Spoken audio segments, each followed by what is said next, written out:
কালি লাগানো মাত্র ঘষাঘষি না করেন, একটু শুকানোর সময় দেন, কালি উঠবে না ইনশাল্লাহ। কথা হচ্ছে কমিটমেন্ট, 100% কমিটমেন্ট। তো 100%-এর নিচে 99% কমিটমেন্ট হলেও তো চলবে না।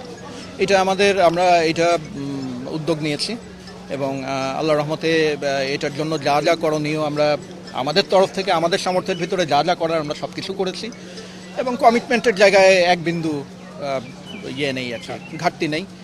আর যেটা দেখছি এখন পর্যন্ত তো খুব ভালো দেখছি, শুধু এই যে লাইন টাইনে দাঁড়াচ্ছে গরমের ভিতরে, ওরা একটু কষ্ট পাচ্ছে। তো এটার ব্যাপারে বোধহয় আমাদের খুব একটা কিছু করার নাই। তো সব কিছু সুষ্ঠুভাবে চলছে। এখন পর্যন্ত এমন কিছু শুনিনি যেটা নিয়ে খুব কনসার্ন হওয়ার কারণ আছে। পরিবেশও যথেষ্ট ভালো, আপনারাও দেখছেন। আমি জানতে চাই স্পেসিফিকভাবে কোথায় তাদের পোলিং এজেন্ট ঢুকতে দেওয়া হয়নি। কাজে এই ধরনের কথা বললে আপনাদের সুনির্দিষ্ট তথ্য দিয়ে কথা বলতে হবে যে অমুক জায়গাতে বা ওইখানে পোলিং এজেন্ট দেওয়া হয়নি। কাজে এসব কথা আমি অ্যাড্রেস করবো না আর কি।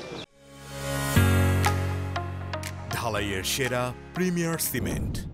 ইউনিভার্সিটির বাইরেটা আমাদের জুরিসডিকশনের বাইরে। এখানে আইন শৃঙ্খলা রক্ষাকারী বাহিনী যারা আছেন তারা সবাই সচেষ্ট আছেন যে বাইরে যেন কোনো খারাপ পরিস্থিতির সৃষ্টি না হয়। তো এটা নিয়ে আমাদের একটা কনসার্ন আছে এবং এটার দায়িত্ব হচ্ছে যে যারা বিশ্ববিদ্যালয়ের প্রশাসনের বাইরে যারা ল অ্যান্ড অর্ডার দেখেন তারাই এটা দেখবেন আর কি। উদ্দেশ্য প্রণোদিতভাবে কালি লাগানো মাত্র ঘষাঘষি না করেন, একটু শুকানোর সময় দেন, কালি উঠবে না ইনশাল্লাহ। তাদের তো চেষ্টার কোনো ত্রুটি নাই। আমাদের 6টা ওএমআর মেশিন আছে, 6টার জায়গায় 12টা ওএমআর মেশিন জোগাড় করতে পারলে বোধহয় আরেকটু আগে হতো, কিন্তু আমাদের আছে 6টা। এই 6টা ওএমআর মেশিন তাদের সর্বোচ্চ পারফরমেন্সে চললে ওনাদের ধারণা 12 থেকে 15 ঘন্টা লাগবে। এই সময়টা ওনাদেরকে দিতে হবে আর কি।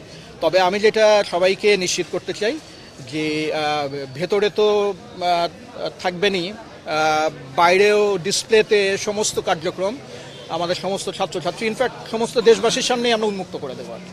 সবাই দেখবে কি হচ্ছে না হচ্ছে, সময় লাগলে কেন সময় লাগছে, তাড়াতাড়ি হলে কেন তাড়াতাড়ি হচ্ছে, সবাই এটা দেখবে।